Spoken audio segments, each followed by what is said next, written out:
Happy weekend, everybody, here in Martin County. Boy, have we had a lot of things happen here this last week. The primary was absolutely astounding. Folks voted for a change, and in all races but one, they got that. So very, very surprising, but wonderful for the 27% of you that came out and voted.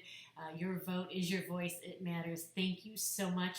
I want to come to you this weekend to talk about the Brightline station that will be coming up for a vote at the Board of County Commissioners this Tuesday. I'm going to go in depth on that, and I've had some really astonishing news that came into me overnight. Thank you, John, down in Palm Beach County, for sending that to me. I really appreciate it.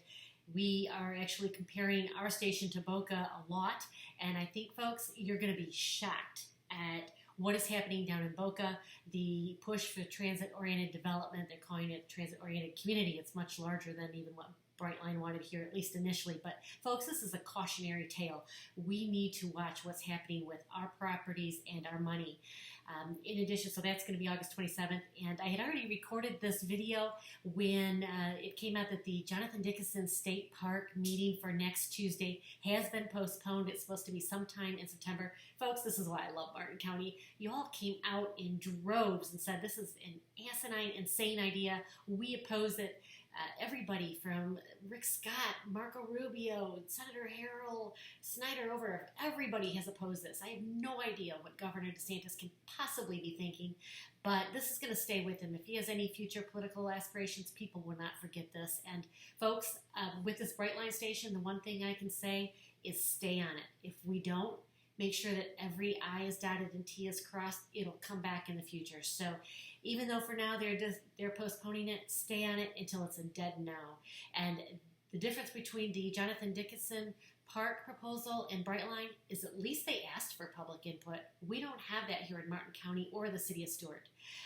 Last we knew that they were submitting a proposal in December. We have not had any updates since then, and I'm going to cover all of this, but the public has been excluded. We haven't even been polled or asked if we want a station, how much we want to put into it. We're completely excluded from the conversations, and folks, this last election, it was about transparency. So if you are watching this on any other platform besides YouTube, please visit my Casey Ingram Show YouTube page for the links I mentioned. If you find this informative, please like my YouTube page. I've detailed the settlement agreement in another YouTube video about a year ago. The link will be in the comments. Our voices were not heard in 2018. Will they be heard this Tuesday? The election ousted all incumbents, with the exception of one who received just over 40% support in a three-way race, not over 50%. Residents are trying to send a message. Listen to us. Will they listen Tuesday? Will our voices matter? Residents, we need to pay attention to what has happened in Boca Raton as a cautionary tale for Stuart and Martin County. I ask you to consider if Brightline's requirements in its award letter to Martin County to give it a fourth parcel with full transit-oriented development rights located next to the city's baseball fields that were previously under pressure for multifamily housing development in 2019 is merely a coincidence, or the true long-term plan to take our property for Brightline's private benefit and profit. In the comments, I will share an article that was published this week about the transit-oriented development community being proposed in Boca Raton to, among other things, quote, foster transit-oriented community-style development to support use of the Brightline station. Boca Raton is the station often used as an example for Stuart. Just 2 years after the opening of the station, Boca's Les Wilson writes, quote, at a time when Brightline has failed to be the expected game changer and the wind whistles through our empty $11 million taxpayer-funded parking garage, now is the time to make your voice heard about turning over city-owned land for redevelopment. Like Wildflower, it stinks of a backroom done deal. Read on for details. This article is long, but the topic is of utmost importance. The entire public recreational facility downtown is at stake. Graphics and information about Boca Raton are credited to Les Wilson in this article. The sky is not falling. Why is a new Boca government campus fast-tracked? The article is in the YouTube comments. The Brightline update scheduled for the August 6th Board of County Commission meeting was withdrawn with no comment. This would have been the first opportunity for the public and the Commission to receive an update about the station since the Commission approved staff to submit a proposal in December of 2023. Is it merely coincidence that the Brightline transit-oriented community agenda item was also pulled from the agenda at the July 22nd Boca workshop? Mind you, both communities are concerned about our property that belongs to the people in both cases. Yet, when Brightline is involved, transparency is being removed. On August 27, instead of an update, the Board of County Commissioners is being asked to approve giving Brightline $45 million that I believe we are providing with loans and bonds mentioned in the August 6th agenda that was pulled, plus 3 parcels of land, plus $800,000 in promotion money and other commitments agreed to by Brightline in 2018 will be removed. Martin County residents, while Boca Raton reportedly contributed just $9.9 million of their Boca station, the remaining funds were contributed from Brightline and grants. We are being asked to what appears to me to be the full amount of the station at $45 million. This will happen if the Board of County Commissioners votes yes on Tuesday. The item is preset at 11 a.m. The 2018 Brightline settlement was agreed to on the Saturday of Thanksgiving weekend in an emergency meeting. Despite the holiday and short notice, the room was packed with opposition to the agreement. We had spent just $4.1 million, and I'm still not sure why we entered into the settlement. The judge found in favor of Brightline in the lawsuit brought by Martin and Indian River County the following Tuesday. Indian River County, as well as ourselves, if we had not settled 4 days earlier, did not incur any financial redress from the judge, nor were they responsible for Brightline's legal fees. Indian River County did not settle. They went on and negotiated $30 million in benefits without all the expenses Martin County committed to its residents and continues to commit to this day. Taryn Krista, then county administrator, heralded that the settlement benefits will potentially be in the double-digit millions, somewhere around $15 million, give or take, which was about half of the amount negotiated by Indian River County's commission. Tuesday, the Board of County Commission is considering amending that settlement, and folks, hold on to your wallets. Brightline is probably laughing all the way to the bank. I will cover the amendment to the settlement. You decide. I agree. There are great benefits in the settlement. Unfortunately, it is for Brightline, not the taxpayers and residents of Martin County. Let's go over the proposed amendment that will be voted on Tuesday. In the 2018 settlement agreement, Martin County would pay a one-time $47,600 fee for the aerial pedestrian bridge. In the proposed amendment on Tuesday, that fee is not capped. It has been taken out, and Martin County will pay a fee that is to be determined. So while in 2018 it was capped at $47,600, there is no cap. We have no idea what that fee will be with the new agreement. In 2018, Brightline would pay 50% of the construction cost of that aerial pedestrian bridge. In the proposed amendment on Tuesday, Martin County is now going to pay 100% of the aerial bridge. Folks, again, it doesn't tell us how much that aerial bridge is. How much are we giving Brightline a benefit by removing them from paying 50%? I don't know. We've had no workshops, no transparency. But what I can tell you is I tried to find out what a pedestrian bridge could cost. If you remember, there was a pedestrian bridge that was being constructed down in Miami that collapsed. So tragically, there was loss of life when it did. However, there was a report of how much the construction cost was for that bridge. It was reported to be $14 million. So folks, did we just give Brightline another $7 million benefit? All on the backs of us, the taxpayers? Also in the 2018 agreement, Brightline will pay $1 million for additional fencing that Martin County wanted. There was going to be a hazard analysis that Brightline did not and would not share with Martin County, so we would not know what that analysis said, but they told us that they would install any fence that was required or recommended from that analysis. We have to believe that they would.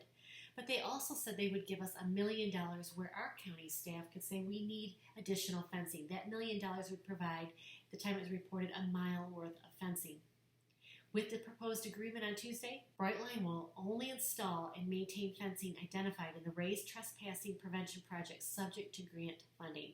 That Raised Trespassing Prevention Project was something that studies where it would be a good idea to put fencing to prevent trespassers. This is in lieu of that $1 million they were going to give us so we could decide where it was best used. Now, Brightline will only install and maintain fencing that's identified in that Raised Trespassing Prevention Project, but it's subject to grant funding. We don't know if they'll pay it, only if they get a grant. Before, they were going to give us $1 million. Finally, Martin County was going to pay 50% of the construction costs if, and this is the big if, the station was put in Martin County. We did not have to bid on the station. We did not have to ask for a proposal. Neither did the city of Stuart. Residents were never asked or polled about this. The county and city just decided to send in this proposal. And now, with the proposed amendment, Martin County is going to pay $15 million towards permitting, design, development, and construction via Stuart. Martin County will give 3 parcels to the city of Stuart to be leased to Brightline for $1 a year for 80 years. Stuart will commit $30 million for the construction of the station, and Martin County's tourist development plan will contribute $800,000 to promote the station. Folks, this is a really big deal because I think, as I said earlier, we're paying for 100% of the station. I think that because the Boca Raton station was $56 million built out with a $12 million parking garage. 56 minus 12, that's $44 million. We are providing $45 million without a parking garage to this project. This is a really big deal. And oh, by the way, City of Stuart, just so you know, and I'm sure you realize you were not part of that settlement agreement. You did not have to bring any money to the table, but the city, your city officials have committed you to $30 million. So with that in mind, these are some of the questions that I feel we need to ask the Board of County Commissioners. I'm sure you have your own. Please, again, show up Tuesday, August 27th. It is preset at 11 a.m., so you don't have to sit there all day. If you can't make it at 11, you're also welcome to speak at the 9:05 a.m. public comment period or send an email to the commissioners. My question is, why haven't residents been kept apprised of the Brightline Station award letter and requirements from Brightline? Why have we not been solicited for input? In December, you were told Martin County would pay $3 to $5 million and we would get grants. It appears the grants have evaporated. How can you sign any agreement without grants being assured and in place? What oversight is in place to assure our money is not being wasted? Who approves the contractors used and who reviews the contractor bids? This is really important because I inquired from a developer with over 50 years of experience who's developed communities and malls about how much it would cost today to build the garden malls in Palm Beach Gardens because it's something we're all familiar with. It's a luxurious, upscale building, elegantly appointed with marble floors, fountains, palm trees, and it's 2 to 3 stories high. He said at the high end, $500 per square foot for construction. Martin County residents may be mandated to fund $45 million for a 10,000 square foot station at the cost of nearly $4,500 per square foot. The 3 parcels total 2.35 acres, even including an asphalt parking lot with associated civil work that costs $250,000 per acre. This $4,500 per square foot is absolutely insane for a train station. I mean, what? Again, will there be oversight? How can a station possibly cost this much? In 2018, you committed residents to pay for 50% of the station, even though the majority in attendance asked you to vote no. Today, it appears Martin County residents, Stuart residents, our Martin County residents, will pay over 100% of the station cost. Why would you agree to this against our wishes once again? Why haven't residents been asked if they even want a station? At what cost? Why have there been workshops or public meetings held until today? Committing this much money to one private company deserves a citizen oversight committee, especially a company that's not even local. Why are you removing the cap on the aerial assessment fee? Why are you removing the commitment of $1 million for fencing? Why are you removing the commitment that Brightline would pay 50% of the pedestrian aerial bridge? Why do you not value the land you are essentially giving to Brightline for 80 years as part of the 50% contribution? And finally, the 50% cost was your agreement, yet Stuart is bearing the brunt of the cost. Stuart may have seen the biggest bait and switch in history. Residents supported it because they were sure the majority of their $30 million came in the form of grants and they were getting a parking garage. The garage was the bait, and the switch was at the August 12 meeting where it was dropped. The garage was not wanted, not needed, and Brightline did not want the expense of maintaining it, but the $30 million was still committed. I realize you cannot control what the city does, but your city residents are tax-paying county residents, and they deserve an opportunity to weigh in. While legal, there was no prior public announcement the garage would be next. In addition, the county and city have not been transparent on the availability grants. Perhaps we should all just take a breath, slow down, review this agreement, and involve us, this residents, in the process. Don't turn us into Boca Raton on steroids in terms of our contributions, all for just 2 northbound and 2 southbound stops. The meeting is preset at 11 a.m. on Tuesday, August 27th. Residents, please, please, please show up. Share your comments with the Board of County Commissioners then or at the 9:05 a.m. preset public comments in the morning. If you cannot attend, your email works as well. You can email all the commissioners at once to the county at commish@martin.fl.us. Folks, I hope you found this video informative. We need to just really keep our eye on the ball, just like we do with the Jonathan Dickinson State Park issue. And please don't let up until everything is signed, I's dotted, T's crossed.